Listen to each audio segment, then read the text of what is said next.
Greetings, everybody. Thanks for taking a minute and checking in on the fourth pillar of the umpire training for National Federation of High School Umpires that was provided this year, 2021. Want to thank everybody who's been following, and for those who have been providing feedback, asking questions, and most importantly, creating great conversations inside their own associations and with other umpires. I've been absolutely humbled and surprised at all of the feedback, and I just want to say thank you, and I'm glad that it's helped, and it's been a privilege to put this series together. This is the fourth and final part of the series, and it specifically focuses on two-man high school baseball mechanics. The intent of all of this work has been to try to help umpires who are indoors because of COVID and don't have the benefit of getting together with their associations and with their peers for training, etc., to try to have another resource for doing their own training and getting ready to be the best umpires they can be, and learn as fast as they can about maybe some things and some insights that would put them a little bit ahead of where they were yesterday in terms of their learning curve. This training specifically talks about the fourth pillar, which is respect. You'll find very quickly this is not a lecture on what respect is.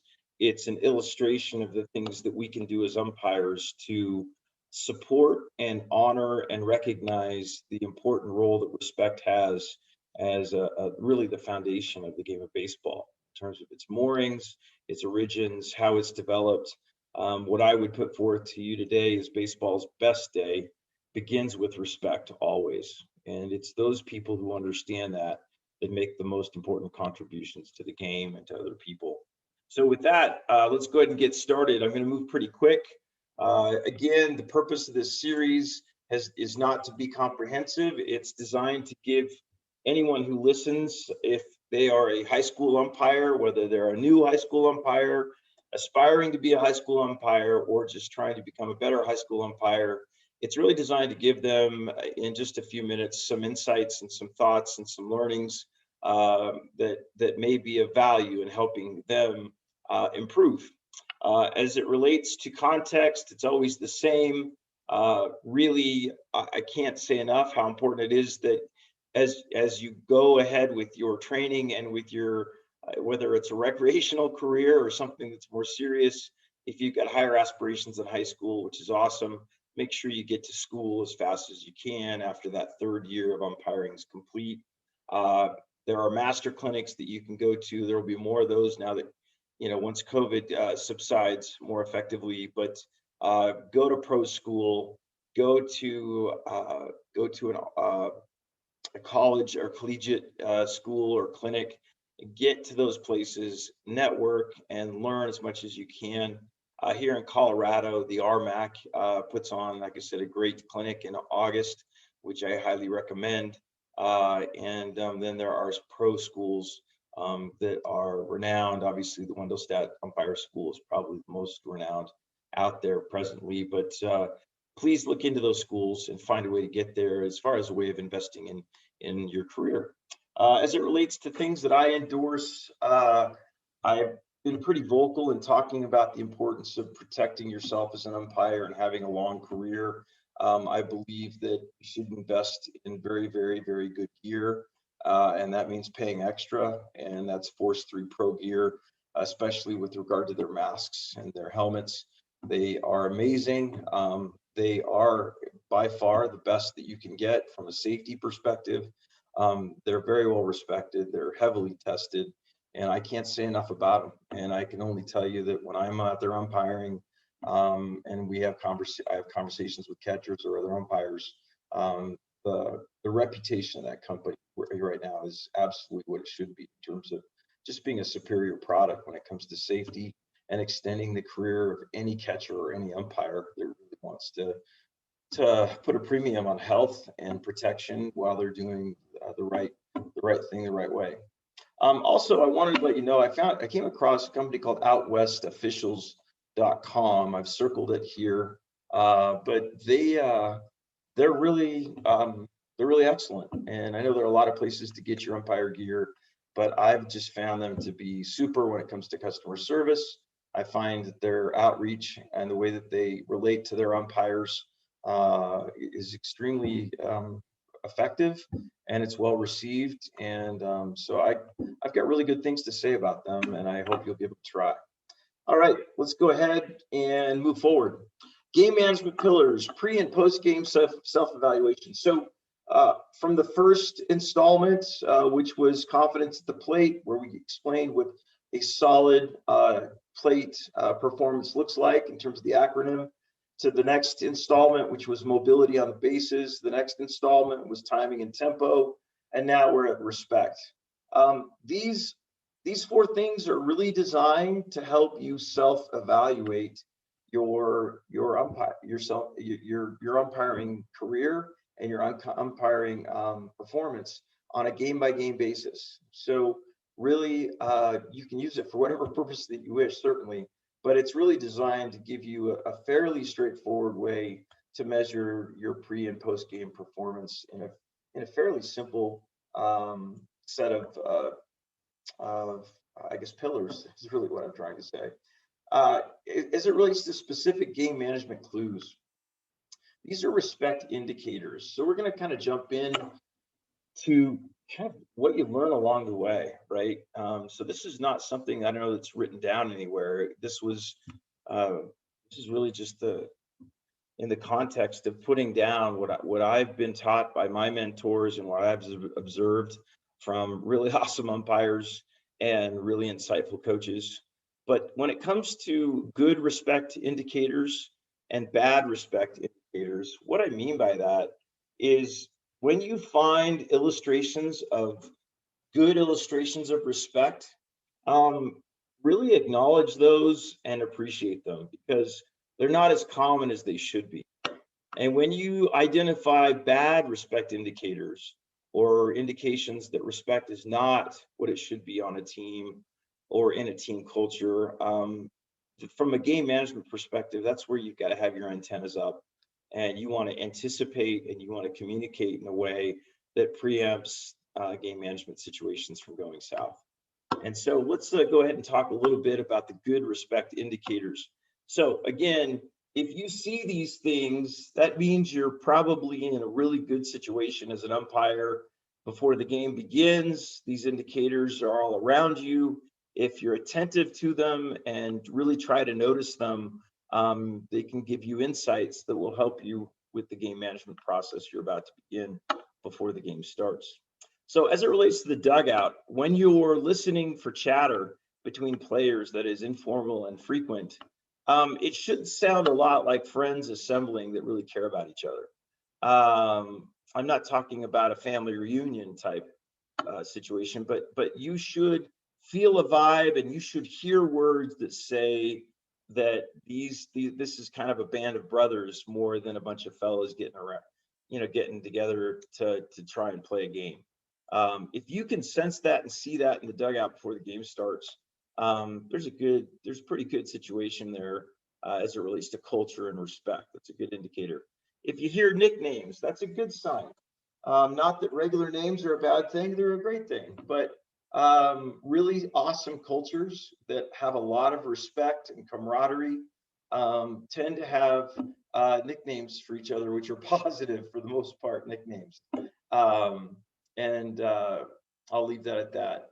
I would tell you, if you notice humor, if you see some fun ribbing from the day or the games before, inside jokes, greetings that produce smiles, you're probably going to be looking at a culture that has respect, one for another, and for the coaches and for the leadership that's there.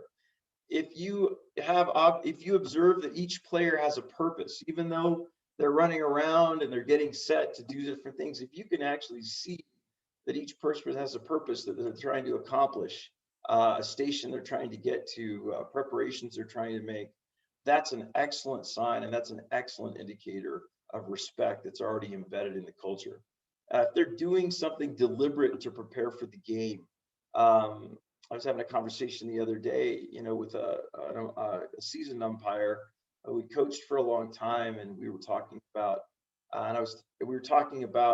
really the elite programs, and what it really takes to play awesome college baseball, and what awesome college baseball programs look like. And this particular gentleman I was talking to is a leader in the community, baseball community up in Denver, and just an awesome guy, former major, just amazing player, but he's an amazing leader.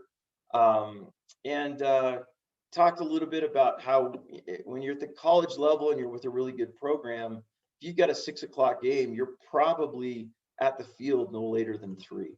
And you have something to do for that 3 hours to prepare for that game, regardless of what position you're playing. You have a purpose, you have stations to get to, you get tee time, to get tee work to get done. So it was just an illustration that I'm sharing with you that again opens our eyes to the difference between those that are starting, those that are average, and those that are really stellar as it relates to how they approach baseball as a player and as a team.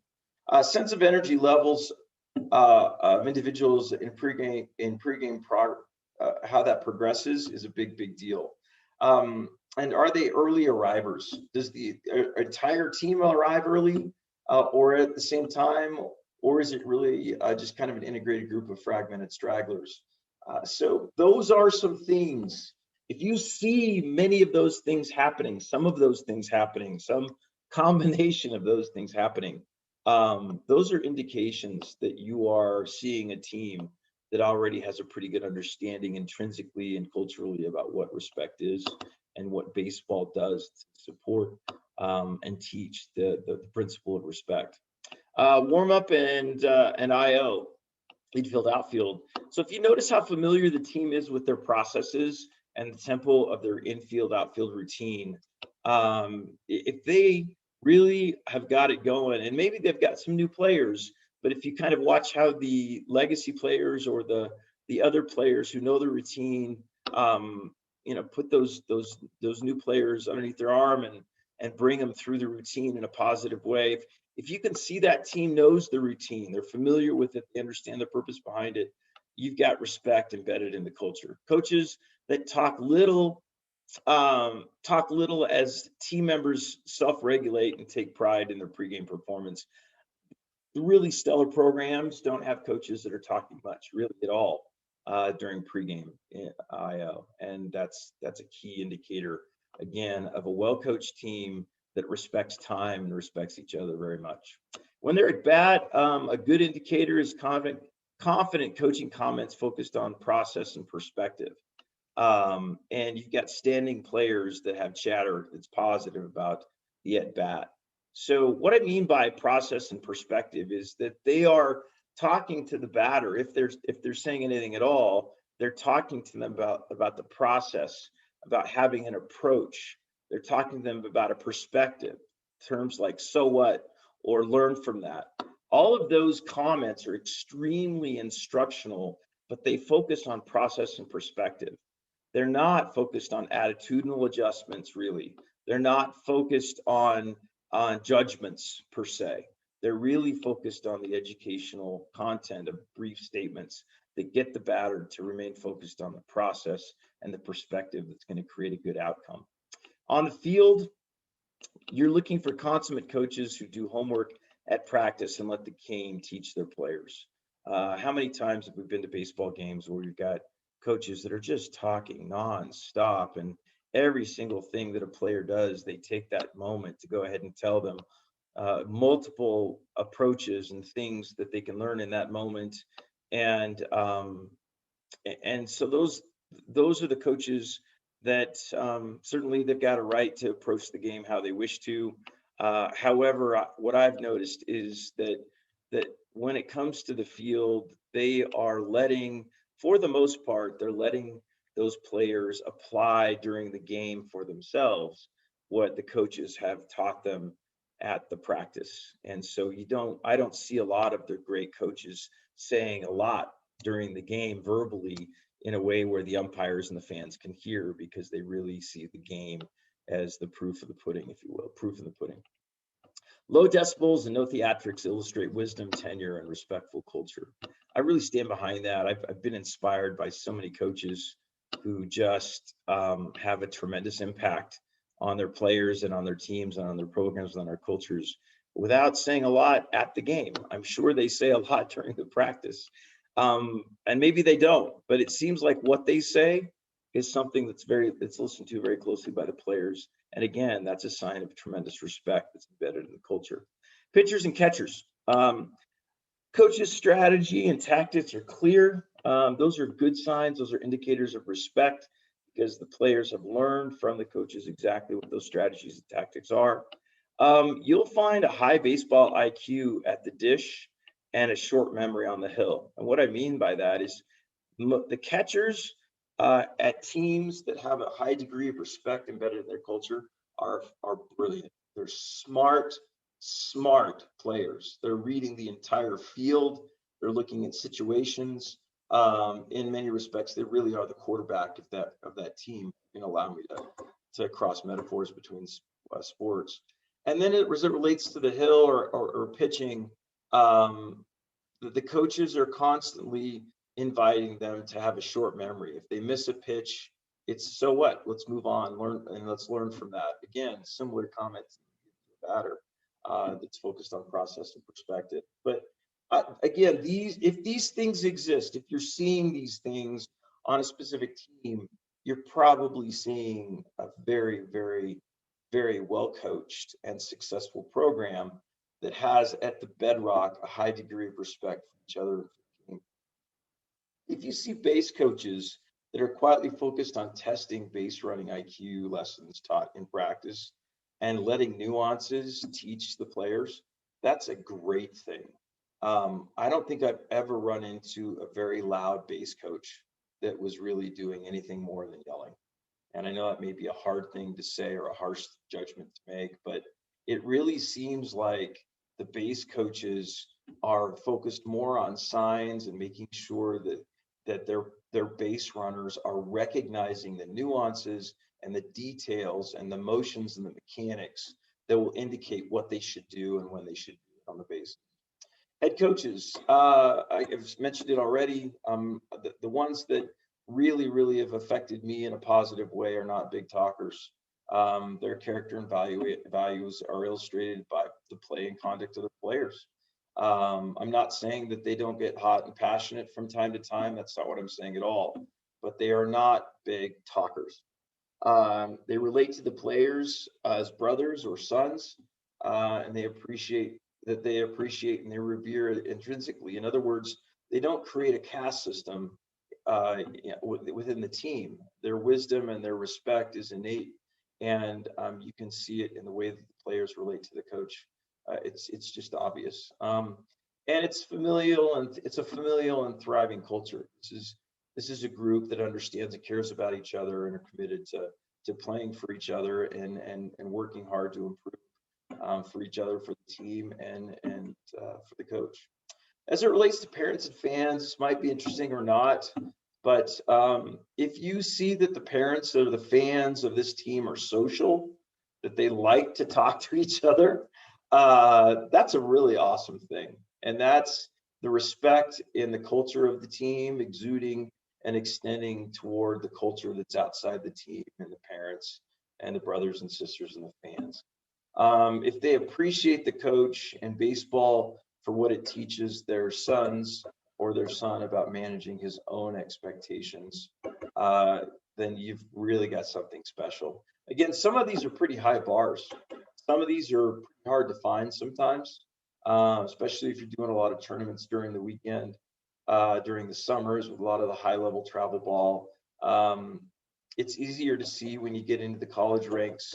And I won't even comment on the pro ball, but these are the indicators that say that respect is a part of this program and tell you as an umpire before that game starts or while that game is being played that you can acknowledge that you're seeing something pretty impressive that takes a lot of work and a lot of wisdom to create, and you can take a big deep breath and appreciate that because some people and some players are doing the right things at the right time, the right way.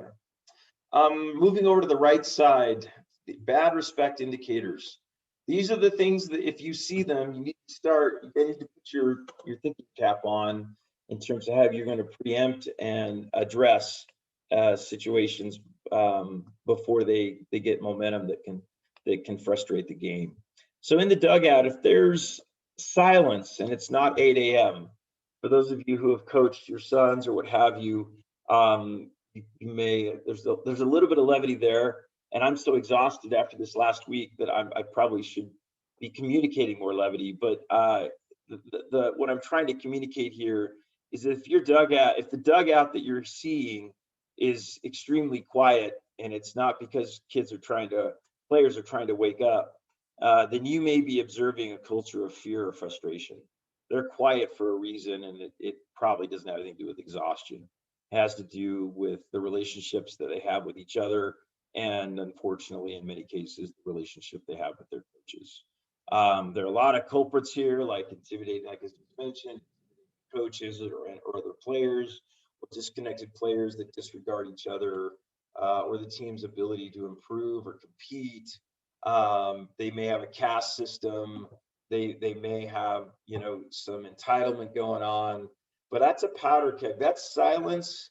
If it's not silence for the right reason, and there aren't many that I can think of, it's a powder keg that can be ignited by any call that any umpire makes that's not in their favor. If this is the situation in that dugout, and that silence is toxic, and it's flammable, then be aware as an umpire before that game starts that they're not going to look to each other to be accountable for the way they play. They're going to be looking for excuses why the game didn't go their way, and you're the umpire. So at least I'm not saying do anything about it right then, but be aware of the situation that's already developing that's right in front of you. Take the right tone at the plate is what I would recommend, and have a 30-second post and pregame with your partner to sync on any preemptive expectations and unique game management plans that you guys want to have. I don't have enough time in this training to go into what those would be, but understanding coach personalities, understanding player personalities. Again, if you're not familiar with the teams, you're going to gather that information as you go. If you are familiar with the teams, you'll probably have a more insightful and more informed game management plan with your partner as it relates to managing the game as it progresses with that team. As it relates to negative or bad respect indicators with regard to the warm-up, if it looks like the first time they've run this pregame routine for infield outfield and it isn't, and it's quiet and the players are stressed, then the game management kettle again is already starting to boil. Frustrations that happen in the IO are probably going to flow into the dugout and back out on the field at some point in time. Again, if they're chirping, if they're chirping in a negative way as well, or if the players are just taking it so seriously that they get negative for any reason, again, indicators that you want to be aware of the game management implications. At bat, a team that doesn't have a lot of respect embedded in their culture, it's probably going to be fairly negative and stressed coaching comments at the judge or jab. There's probably going to be crickets in the dugout. As far as, the contrast, obviously, we spoke about in terms of a team standing up, cheering on, being involved, the tempo, not going to see that. If you see a team, a bunch of players, again, if it's crickets in the dugout and the comments coming from that third base coach are not really focused on constructive, insightful process and perspective comments, if it's more judging and jabbing, again, be aware as the umpire of the game management implications, and your response. It doesn't change your responsibility as the umpire to have good game management. It's just going to take a lot more work and a lot more insight and a lot more intuition to make sure you get through that game constructively, best that you can. On the field, if coaches that narrate the game with an open mic, most of us have had or seen those coaches. They're typically new or young. I don't mean that to be too stereotypical.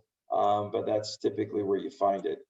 Public chastisement, you know, talking about or to the players in a loud way that chastises what they do. F-bombs in the dugout and on the mound from coaches are key indicators of a culture that is misfiring and mercurial, and something that you need to be prepared as an umpire to manage in certain situations as the game progresses in a constructive and firm and clear way. As it relates to indicators of bad respect indicators on the pitching mound or with catchers, if the coach's temperament will be mirrored somewhere in the battery. That space in between the pitcher's mound, between the pitcher and the catcher, that we do call the battery.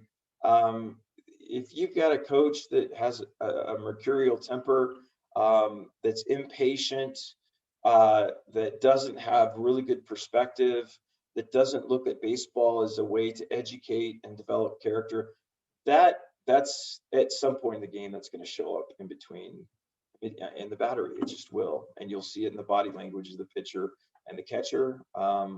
Unfortunately, you'll actually see catchers and pitchers who don't really get along in those situations because they're in fear of what the coach is going to say.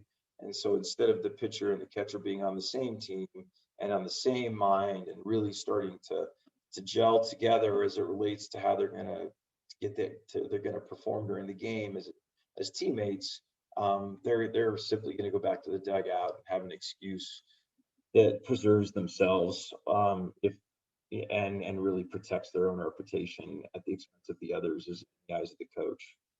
Pretty toxic situation. What I'm describing right now isn't very common, but it does occur, and unfortunately, on some of the on some of the travel squads in the high schools and in some of the high schools, it's more common than we want it to be, I think. Base coaches that don't understand respect do a lot of talking and yelling during the game. All that really does is indicate that no one was listening at practice. Head coaches, again, this doesn't go for everyone, but as a general observation, head coaches that can not be where they want to be as it relates to respect on their team and having a culture of respect, they may be people who do a lot of talking. They may be very emotional. I'm not talking about passion for winning or a passion for the game. I'm talking about mercurial, toxic people who like a player 1 second and don't like them the next, because all of their affinity for a player is based on how they play instead of who they are.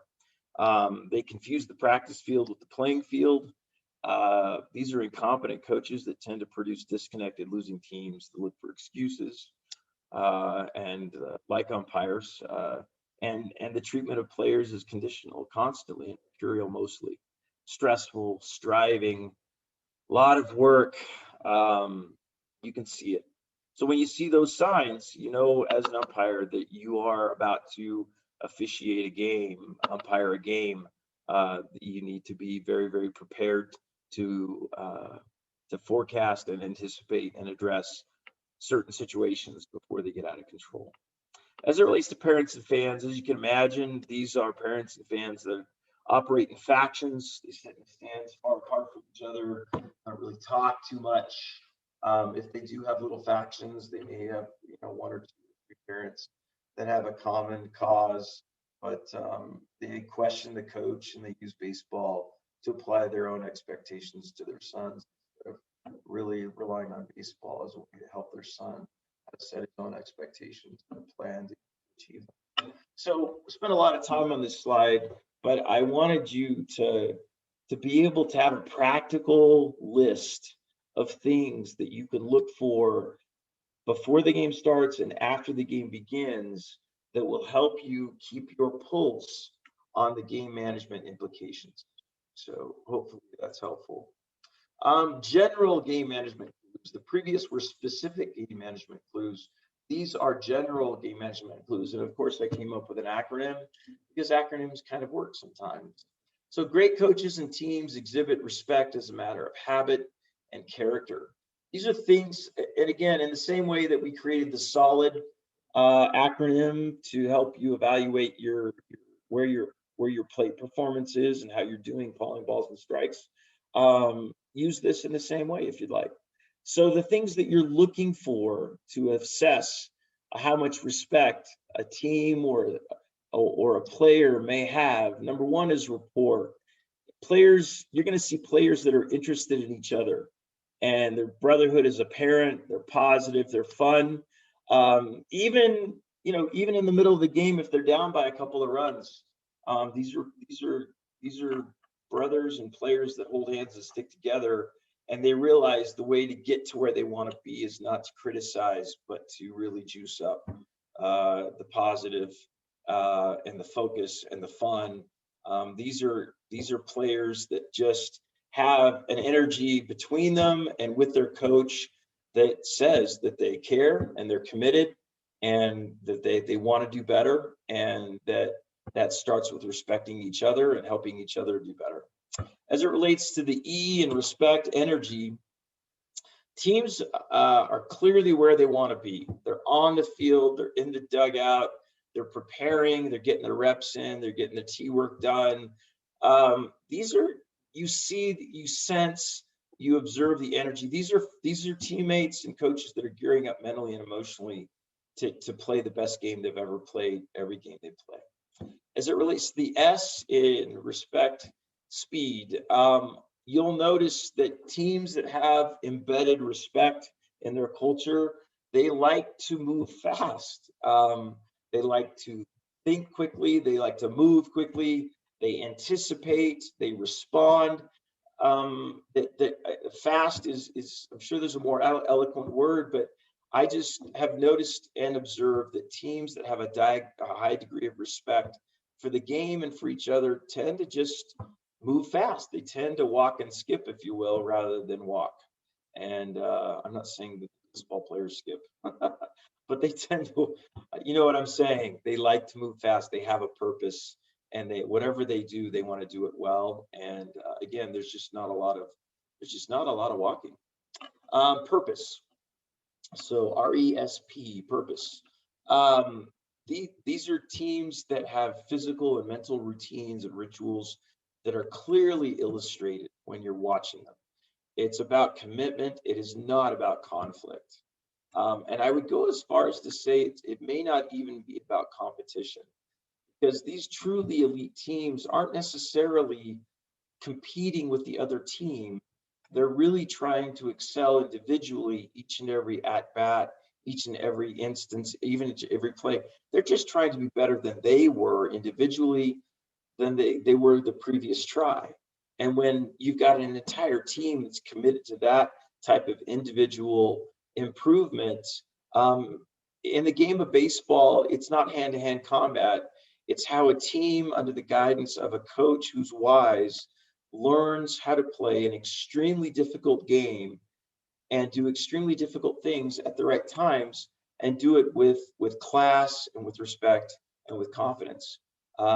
So when you see a team that's moving with purpose, individually and collectively, you got a team that's got respect all over the place for each other and for what their commitments are. Efforts.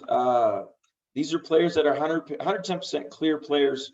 It's just clear that they're committed to the coach's plan for them and the team.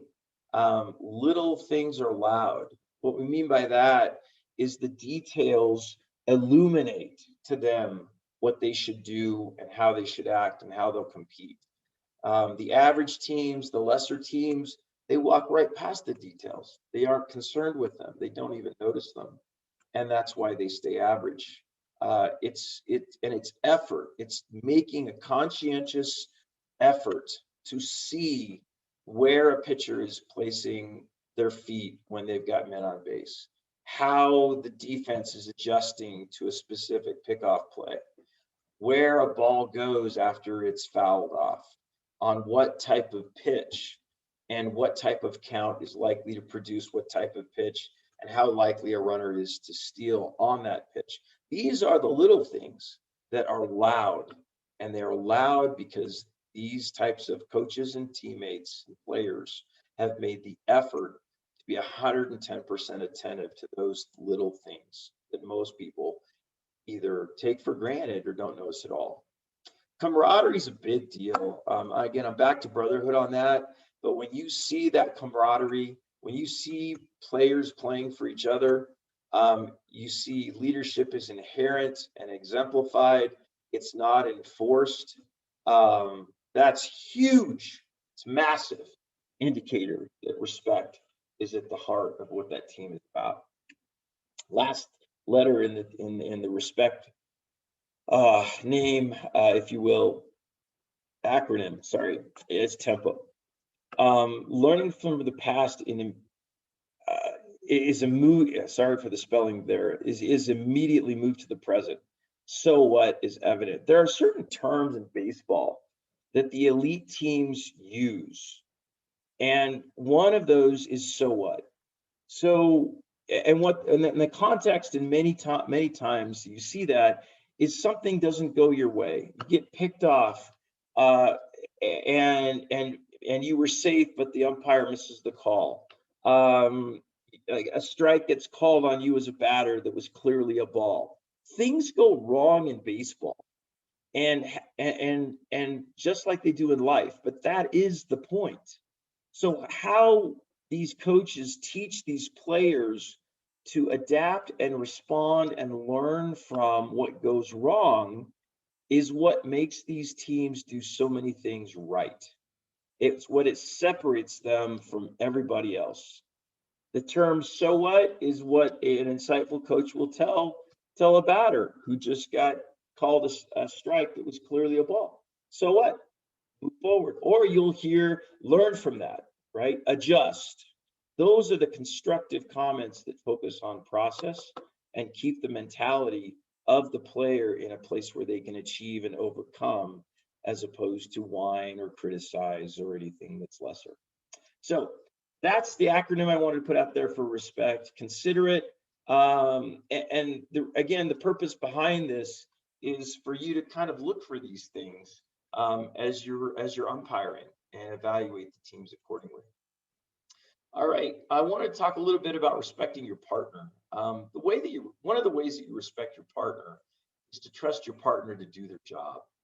And what I mean by that is you're a team out there, right? In any baseball game, there are 3 teams. There's 2 baseball teams, and then there's a team of umpires. And they're working together as teams to do the best job that they can. And so when you are out there in a 2-man system, and as an umpire, it's vital, number one, that both of you understand what your roles and responsibilities are, and that you've done your homework as far as understanding the fundamentals and the rules of the game. But at some point, it's a 2-man system. There are limitations to the 2-man system. And the way that you and your partner in a 2-man system work together is vital. One of the places this summer that I saw where I saw opportunities to improve was the amount of trust that a field umpire needs to put in the plate umpire when we're talking about a forced play slide rule at second. I know there's some, again, this is going to be a little controversial. And again, I'm not saying that I'm right. I'm just saying that you should talk about it in your association. And I'd recommend that you get crystal clear on where your association stands on how a 2-man system is going to officiate a forced play slide rule at second base. Of course, forced play slide rule applies to more than second base, certainly applies. But the common place you see it, right, is with a man on first base and a ground ball and a double play attempt. So when you're talking about U1, umpire 1, field umpire, the 2 schools of thought that are out there are that, number one, that the field umpire has the ball coming into second and the call at second as it relates to the force and the release and the force play at first. And then the plate umpire is watching for the infraction, if it exists, as it relates to the force play slide rule. if you're of this ilk or of this philosophy that a field umpire is responsible for the double play and the plate umpire is responsible for the force play infraction, then then you are of a school of thought that I believe most people are, that that's probably the best expectation you can have. The limitation is that the plate umpire, after he moves out from the plate to go ahead and get visibility to the runner that's coming in the second, it's not from that angle is not going to have a good visibility into the angle of the slide. Force play slide rule, of course, requires you to either give up the play or to make a legal slide. A legal slide has parameters associated with that. Check your rule book. That it's in high school that if they are going to slide, they have to have a buttocks down on the ground. They need to have cleats below the knee of where they're sliding. They have to be sliding into a direct line into the base. They can't have any action that would interfere with the throw in terms of putting hands up as they slide, contact with the fielder beyond the fielder being on the base. So anything that is beyond a legal slide, obviously, is called. The point here is the plate umpire from where he is standing. The one thing that he will not be able to do effectively or defend to a coach who has an opinion about it, if the coach doesn't agree with the call, won't be able to make a strong stance on whether or not that runner was sliding directly into the bag. Maybe there's some variance there, but that's pretty hard to see from here. But the other attributes of a legal slide or giving up the play, those are easily seen for the most part by the plate umpire. So one school of thought is that those are the rules and responsibilities that the plate umpire is calling the infraction on the force play slide, and that the field umpire is taking care of the double play, watching the ball. The other school of thought is that the plate umpire does not have any responsibility for the force play slide rule. That school of thought is that the field umpire, in addition to watching the throw come in to second base, be received firmly with a touch at second in time for the force, and a voluntary release, and a throw to first base, and the banger being called correctly at first base, in addition to all of the attributes of a force play slide have to be called by the field umpire. Some of you may be rolling your eyes going, no way, and I'm just here to tell you that that's actually true. So I don't think it's very common. I don't know how common it is, but I do know of at least one state association that does, but that has officially said that at this point in time, I think it will change, to be honest with you, but at this point in time, it's the responsibility of the field umpire to make the call on the force play slide rule infraction. So here we have a ball coming one direction along with the transfer and exchange between two players where timing is essential, all coming in one direction from left to right.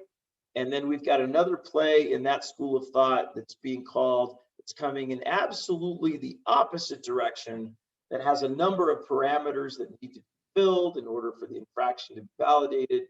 And it's all being done by one umpire that has two eyes that only will move in one direction at a time.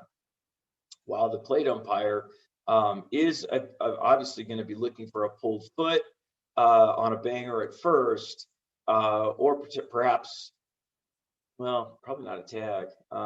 Could be, yes, on an errant throw. Yeah.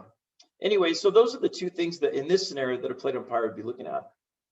I'm going to let you draw your own conclusions from that as it relates to those two schools of thought. What I am going to do, though, is say that I in two situations this summer, when I was with I was mentoring one umpire, and then I was with another umpire who had stepped away from umpiring, was getting back into it after doing it for a number of years. I was in two situations where I was the plate umpire. We'd had our pregame.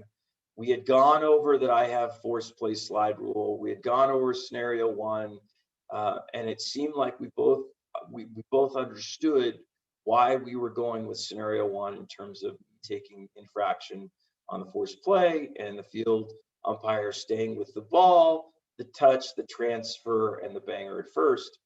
But in two situations, for some reason, well, it's actually three, that field umpire stayed with the play here.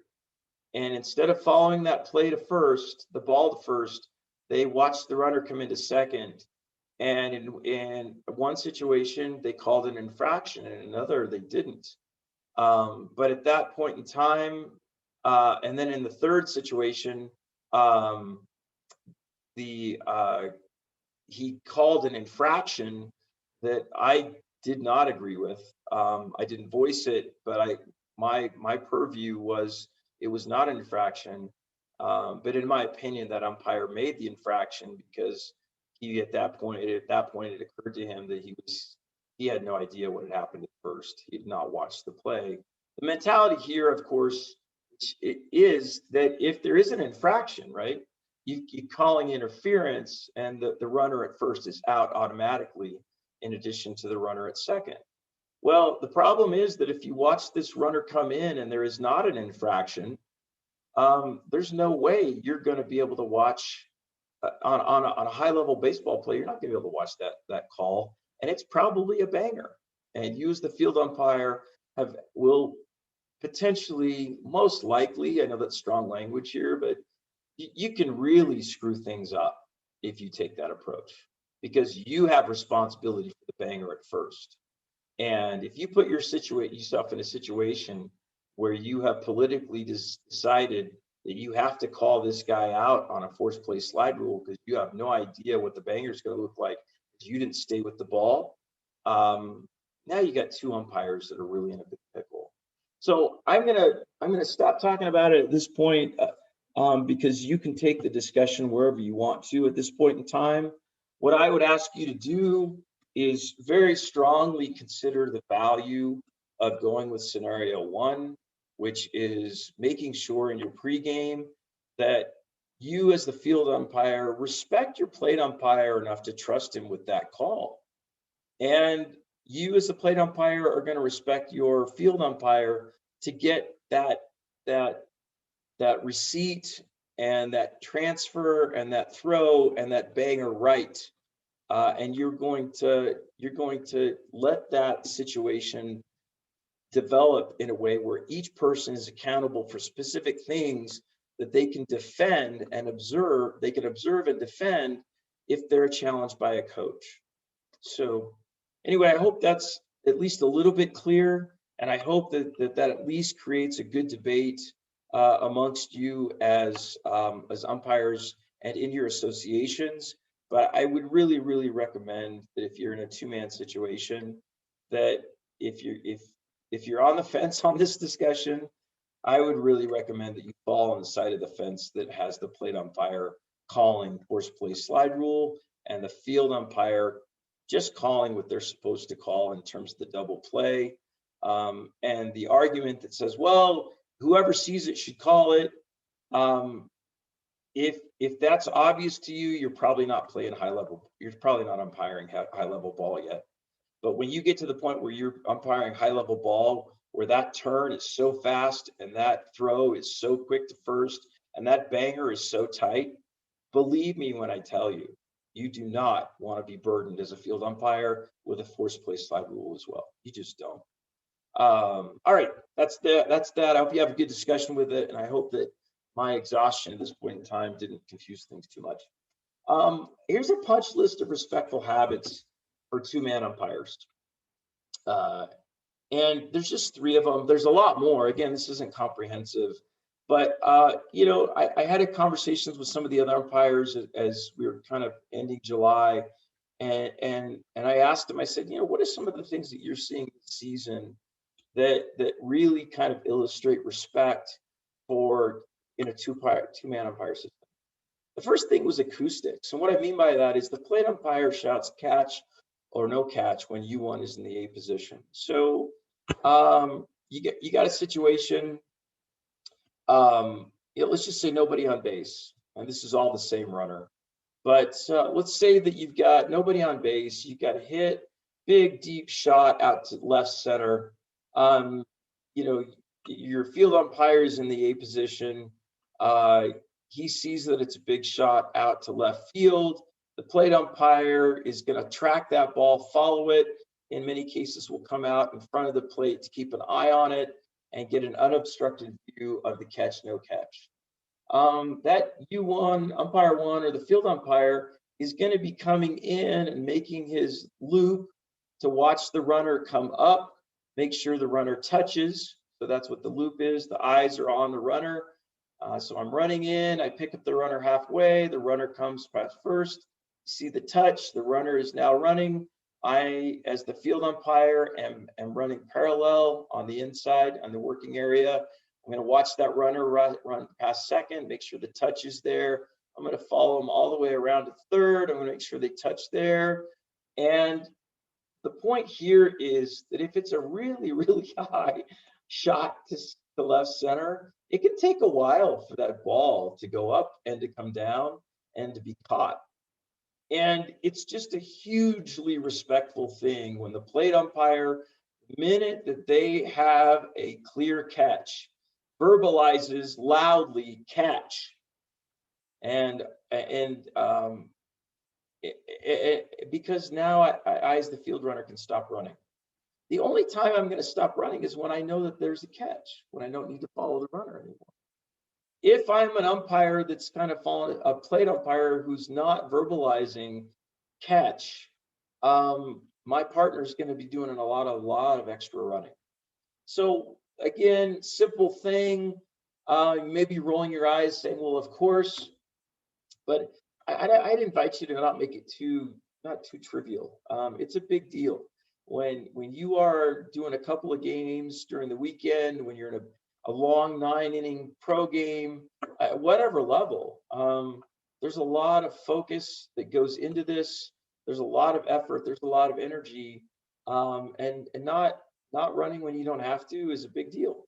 So that's a great way to show respect to your partner as a plate umpire, is to make sure that once you've got a catch, that you verbalize that. And you have different styles. Catch, no catch. I tend to let my partner know that's a catch, Steve, or a catch, Kevin, if his name is Kevin. I will audibilize and I will say Kevin, because it's easy for him to pick out his name if it's windy or a big park or there's a lot of loud fans. So I tend to verbalize, I got to catch, Kevin. That's a catch. It's a catch. And I try to convey some urgency there so that my partner knows it's important to me that he knows as fast as possible he can cease and desist on following that runner around. On the other hand, make sure you don't call that catch too fast. Make sure that you've got the visual to confirm that it is in fact a catch. So that's one way you can show a tremendous amount of respect to your partner as it relates to two-man system in that scenario. The second one is conferences.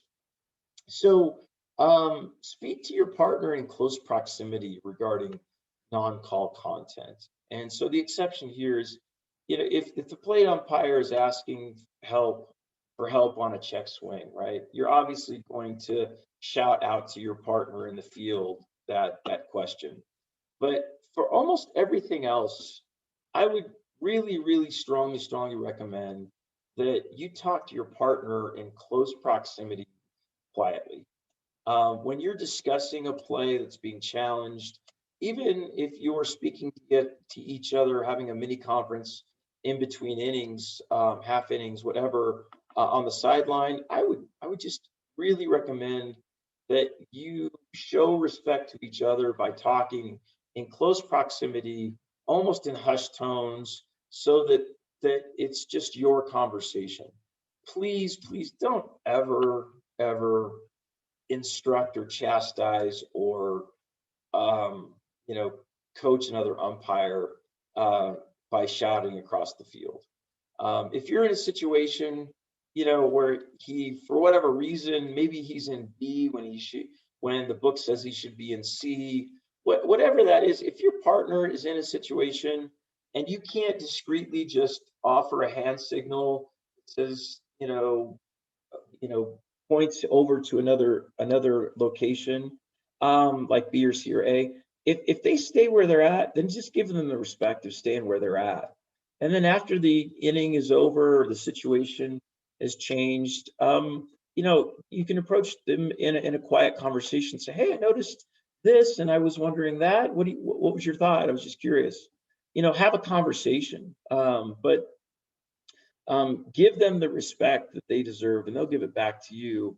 If they're making a mistake, then they're going to learn from it, and you're going to adjust to that mistake. There aren't a lot of things that come to mind, at least in my mind, as it relates to adjustments that are impossible to make if my partner in a two-man system, at least in high school ball, that I can't adjust to. I can adjust to most of them, especially if I'm verbalizing an audible. If I'm calling an audible in terms of, I'm supposed to be staying at home in a certain mechanic and my partner's in a certain place that I don't understand why they're there, I can call an audible. I can verbalize I'm coming up to 3.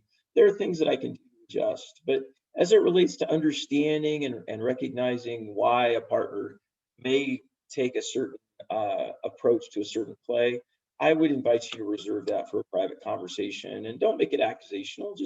Just inquire. Say, hey, I noticed this in this situation. I was kind of curious to what you're thinking. And you'll have, number one, you'll build trust.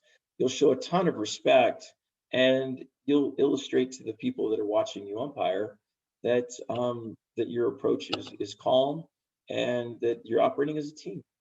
The last thing here, as it relates to illustrating respect for your partner, is giving help. Only help.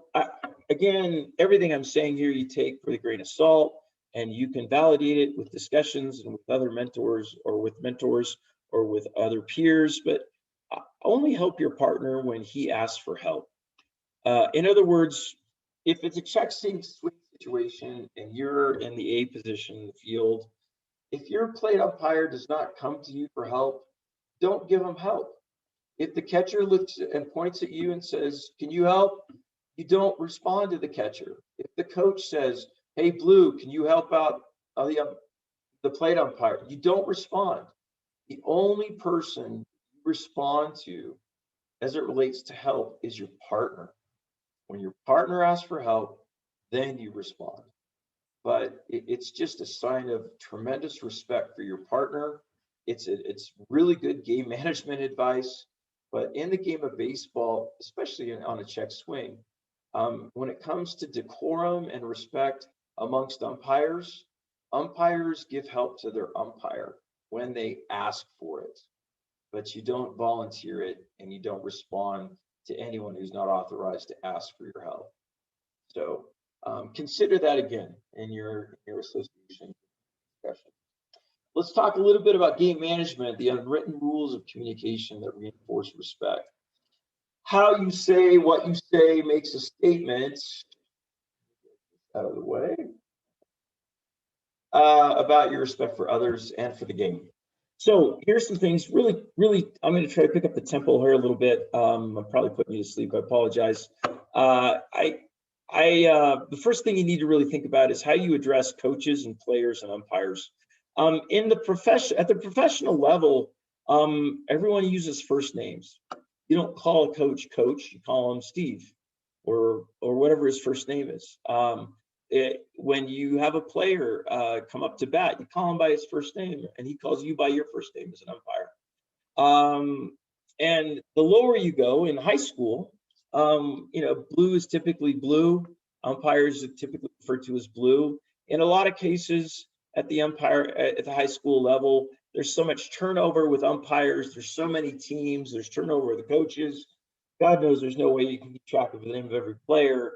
So at the high school level, the decorum or kind of the unwritten communication is that umpire can be referred to as blue, and people do kind of settle for calling coach, or a batter. But you'll find, as if you decide to move up in the ranks, and you'll find that as you separate yourself a little bit, not because you are arrogant, but because you become a better umpire in the high school ranks, the more you umpire, the more you'll get to know these coaches, and you'll see players come all the way through the system. And in those early games, you'll learn their first names. And if you really want to distinguish yourself as an umpire, and if you want to receive a tremendous amount of respect, the more that you address others by their first name, the more respect you'll illustrate and the more respect that you'll get. At all levels of Major League, like I said, and collegiate baseball, managers and players and umpires always address each other by their first name. It's just a norm. It's a tradition of respect and thing. And I really have come to just tremendously appreciate it. And I would ask you to consider it. At the high school level, learn the coaches' names before the plate meeting. And if you don't, then learn the coaches' names at the plate meeting. What I do is I earmark each lineup card in the top left corner with the coach's name if I don't know him. And then I repeat it. And then what I will do is I will, ask the catcher during warm-ups or what have you, hey, I've never met your coach before. Tell me a little bit about him. And when the catcher starts to tell me a little bit about that coach, my brain starts to associate that conversation with the coach's name, and it's a lot easier to remember that coach's name in future games. Another thing you can do is introduce yourself to the catcher and call them by their first name the whole game. And then listen for the first names of the players during the games. And again, throughout the years, you pick those things up. But those are just some little things you can do at the high school level to embed respect in the way that you conduct yourself and the games that you officiate. Another thing is if you rely on respect first and authority second, you're going to go far. If you have to rely on your authority first, then you're probably a pretty new umpire, and you've got to grow out of that. You've got the authority. The game is built in such a way that the umpire has the authority to officiate it. But if you can rely on respect rather first, that you create and the rapport and the relationships you create with others first and foremost, you don't have to rely on authority as much because you respect the job just extremely well. So a couple of really simple things that you can think about is number one, ask politely, and number two, thank sincerely. What I mean by that is if you respect others before they respect you, you're going to be way ahead in the count. And how do you do that? Well, it's how you communicate. It's not what you communicate, but it's how you communicate. So a couple of thoughts for you to consider. If teams are not complicit in the high, and right now we're talking about two-man high school. If the players are not staying in the dugout, right? It's pretty standard NFHS rule. If they want to use equipment that's not NOCSA approved equipment, etc., then explain the problem to the coach and ask him to help you solve it. If you go up to the coach, to flip that upside down, and illustrate that you're just you're kind of a umpire accountant, right? You got a list of, who's naughty and nice and what's not right on that particular day with if you go up to him and just give him a list of things he's not doing right, that's not going to go well. And it's going to illustrate you probably don't have the maturity doing the job in the first place. But if you can go and pick a couple of things that do matter, that need to be addressed, without coming across like you're showing the coach up, regardless of how new or old the coach is. If you can communicate in a way that's constructive and that's collaborative, where you're both kind of on the same team to solve a problem, you're going to go far. You're going to go a long way. So one approach is the "I need your help" approach or style of communication to preemptively solving problems with coaches. So, for example, if we've got a catcher that's in a high school game that's taking the field with a two-piece helmet, which is not allowed in high school. If you quiet, again, close the distance. We talked about that in previous videos. but it closed the distance and just go have a quiet conversation. You're right next to the coach. You're just quietly saying, hey, listen, coach, I want your high school senior catcher to play in this game, but I need your help before this game starts, replacing that two-piece mask with a legal Noxay helmet. Anything you can do to help me out with this would be awesome.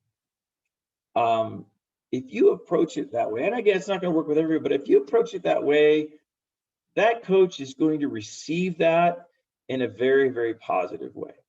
Had a playoff game this year, and it was a quarterfinal game against two fairly big teams, really big teams, at the 4A level here in Colorado. And one of the teams, which was a big underdog, which is ahead early in the game, started to cross a couple of lines with the way they were talking dugout to the other team when they were on defense, specifically things that they were saying to the pitcher and starting to say to the first baseman. So the field umpire over there, in A, did a great. We got together and we talked it over. We both noticed what was happening. We collaborated on what kind of approach you wanted to take, and we agreed that the umpire, U1 in the A position over there, that he would just walk over and say, "Hey, coach, would really like your help if would really like your help in encouraging your team to talk to your team and cheer for your team as opposed to the other team. Is there any way you can kind of limit the enthusiasm to talking to your own team only?" And the coach responded beautifully to that. He knew what we were saying. He knew his team was crossing the line. He didn't want to be called out, but he took a message to his team quietly and said, "Guys, we're going to cheer for each other, and we're not going to talk to the other team. Umpires have asked us to do that. We're going to do it." It was awesome. So once that happened, it was pretty clear in that inning that something had changed. But what had happened in the process was that the other team had started with their own chatter back to respond, right, tit for tat. And so anyway, again, my partner and I in the field, I was in U3 during that game. We got together and said, "Man, well, I think the first part of that we solved, but not the second." So I took the assignment to go talk to the other coach. And so I just went over to the other coach and I said, "Hey, I just wanted to let you know." And again, close proximity, no one else could hear us. I was right next to him, just kind of said, "Hey, coach, I just wanted to mention to you that we talked to the other team. They've agreed we're just going to talk to their team as it relates to the balance of the game in terms of enthusiasm and cheering. And we just really appreciate what you're doing." And that was it. He looked at me and says, "I got you, Blue." And he walked over. He had a quiet huddle with his team for 15 seconds, and they cheered for themselves the rest of the game, and the other team cheered for themselves. But it was the approach. It wasn't what we said. It was how we said it that made a difference there, I believe. Another situation that might come into play, another example you could consider is, "Hey, I'm looking forward to seeing this new pitcher of yours, but I need your help with him removing the jewelry before I can put that ball in play. Anything you can help me out with that, coach?" That's a pretty harmless conversation. The rules are pretty clear that there's not to be jewelry on the field with players in high school. And so when you say what you say in that way, you're both helping each other accomplish a common goal. Anyway, take that for what it's worth or not worth.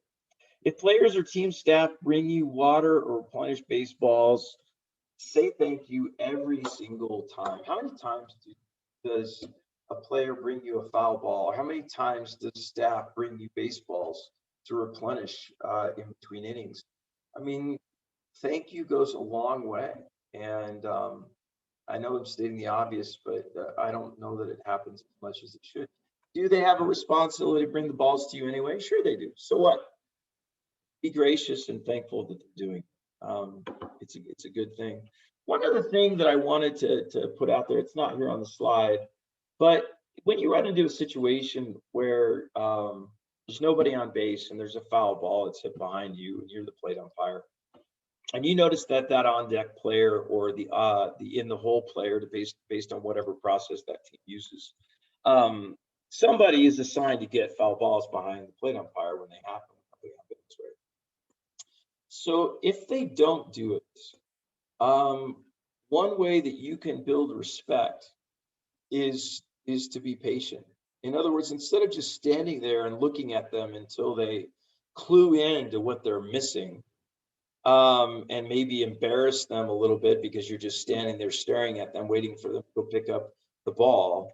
Um, that can go in a lot of negative ways. You know, the coach can feel like, man, I've taught them and they're not doing it. That can create negative energy between the player maybe, who knows why they're not paying attention. But a way that makes a big statement about kind of where you are as an umpire and the amount of respect that they really should provide you is if you just simply take a look over and just for 2 seconds, just kind of see what's happening. And if they're not responding, just turn and walk and go pick up the ball.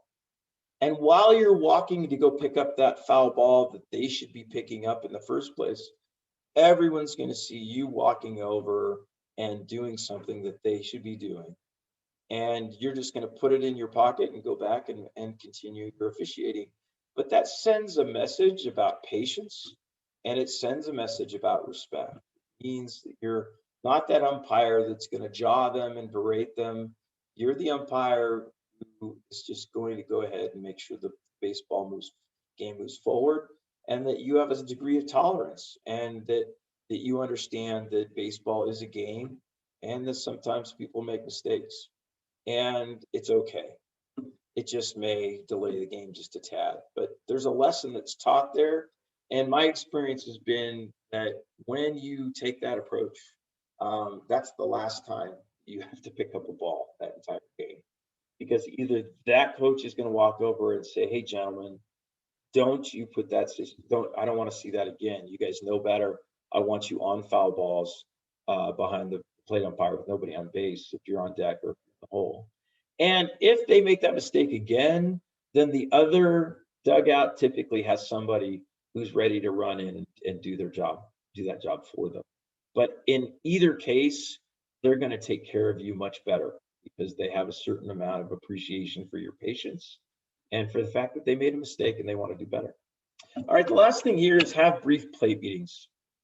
And I've got, what have I got? 2, 4, 7 bullets. It doesn't sound very brief, does it? But here's a way of showing respect and indicating the maturity that you have as an umpire is to have brief plate meetings. So here's what I'm trying to say about that. Is think of the plate meeting as a football huddle and not a briefing or a meeting, for that matter. Here's what you want to do. Number one, you want to confirm the requirements. Is everybody legally and properly equipped? Again, we're talking about high school baseball. You want to confirm the ground rules. You don't have to go through ground rules for things that are normal. Ground rules are to discuss irregularities on the field. Focus on those and move on. If you got a fence in a crazy place, if you don't have a fence at all, if you've got a hole in a fence, those are the irregularities, just to be silly, that you want to focus on.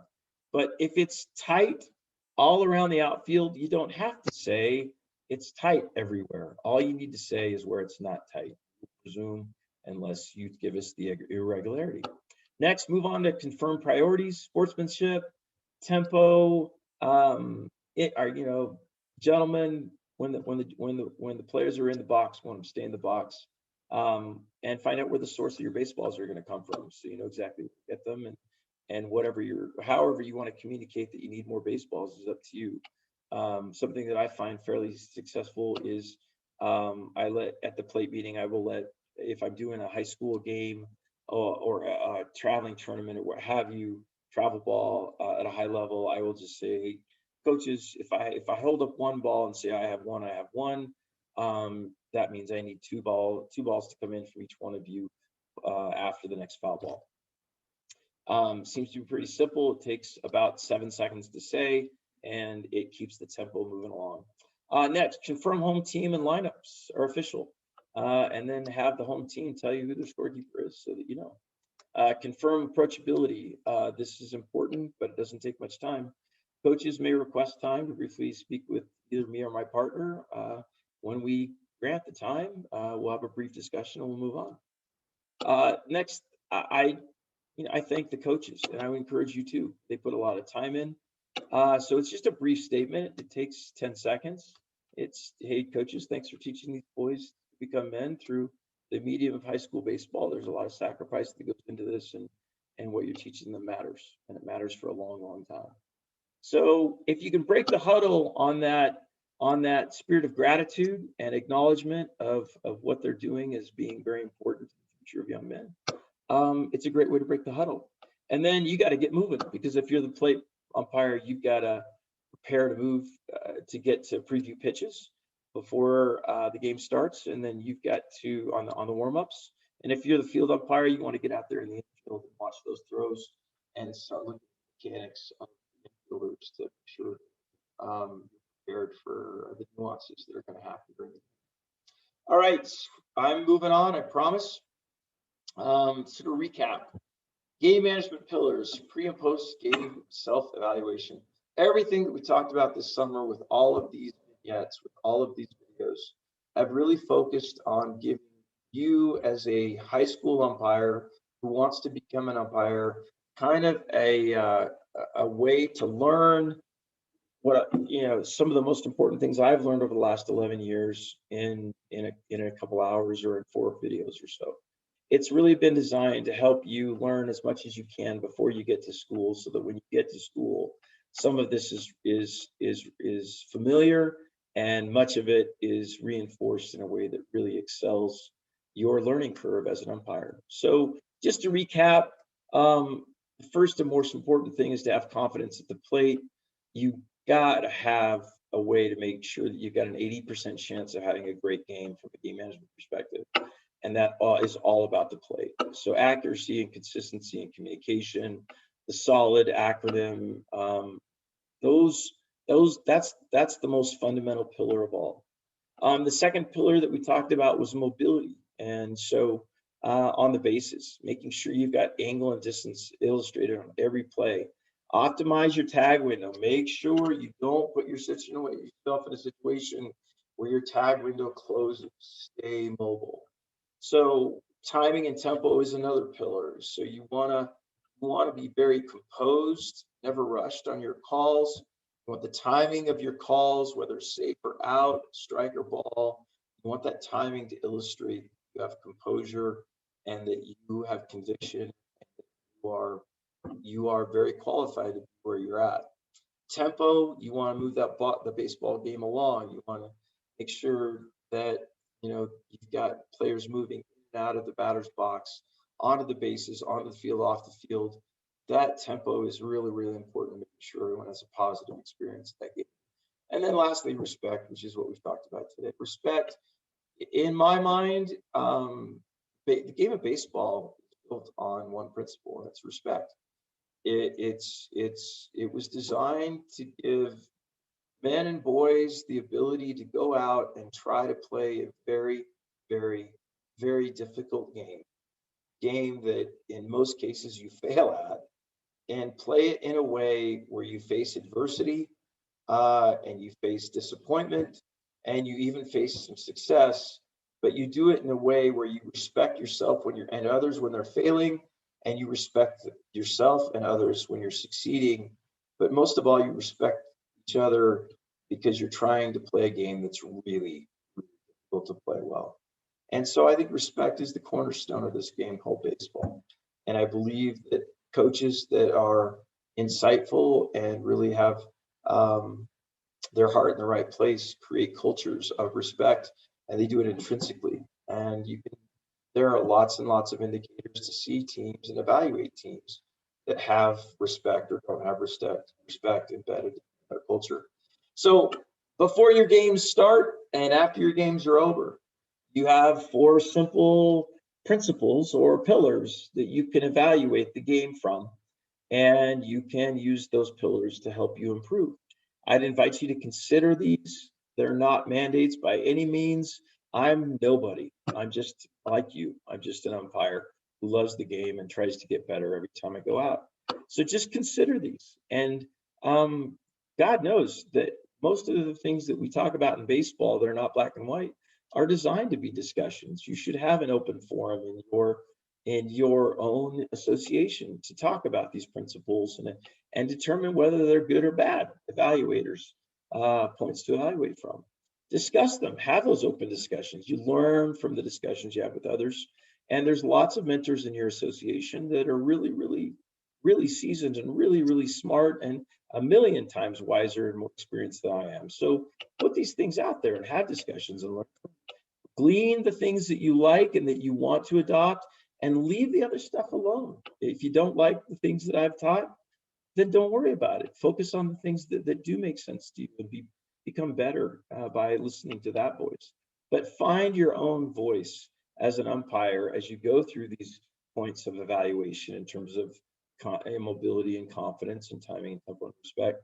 Because when you get to pro school and when you get to NC2A school, that's where you're going to get your own voice. That's where these experiences and these principles are going to collide with instances, and they're going to align, I believe, very strongly with what you learn there. But you're going to have really good context, and it's going to be a good thing. And as you apply them, be patient with yourself. The first time your brain sees something that you've only seen on paper, there's a pretty good chance your brain will not recognize it when it happens. Whether that's a tag on first, swipe tag at first, or whether that's even a force play slide rule, whether that's a transfer play at second. If you're a newer umpire, the first time you see some of these very fast, very high level plays, and you have to apply certain rules to those situations, just understand that the way the human brain is designed to work, you probably won't recognize it right away. You probably won't recognize it fast enough to make the call, and you'll probably miss it. But you probably only do it once if you have the ability to reflect back on the playing and understand, oh my God, that's what that was. That's what that looks like. That's what I should have done, or that's what I'm going to do next time. And that's how you improve. So I want to thank you for doing a difficult thing, which is umpiring baseball. And I want you to know it's a privilege for me to be a part of the fraternity that is baseball umpiring. It's a great game, and I thank God for coaches that really do understand how baseball can create tremendous character in young men and produce fathers and coaches and men that can do great things because they learn to enjoy doing difficult things and they understand how to adapt to all the disappointment that exists in baseball in a way that helps them get smarter, better, stronger, and faster in a way that's respectful to others and to themselves. So thank you very much. I hope these have been helpful, and I hope you enjoy the rest of your umpiring career. And I appreciate all of you who have subscribed, and certainly appreciate all of the feedback and your questions you provided. It's been a great summer. And again, I wish you the best in your associations as you continue to learn more about this skill called baseball officiating umpiring. Thanks so much and have a great, great, great year.